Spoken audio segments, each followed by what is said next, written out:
Hi, my name is Ali Truckin, and the password for this speech is button. Growing up with the adventurous mom that I have meant that dull moments were few and far between. Some of the highlights of the adventures that we would go on when I was a child ranged from horseback riding up mountains to cave exploring to staying in quaint little cute bed and breakfasts in the mountainsides. And although the 8 to 13-hour drives were tedious and honestly downright boring for 7-year-old me, it did teach me patience, and I knew that the adventures that awaited on the other side were going to be well worth it. That's why when this book, Vagabonding by Rolf Potts, came into my life, I knew that it was on purpose.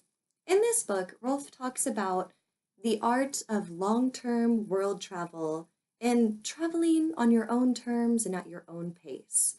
That's always been something that I've been passionate about ever since I was a kid. He also talks about different ways to work and save money, but most importantly, the correct mindset to have whenever you are planning for these different expeditions. Being mindful and completely aware and present in the present moment has always been something that I've practiced. And so I felt like I really resonated with that part. He also explains the importance of living simply and living within your means to be able to afford long expeditions. I try to live simply by being responsible about the food that I eat. So I try to limit any dairy or meat products or any processed foods that I know aren't going to serve my body well, and also by avoiding any fast fashion trends.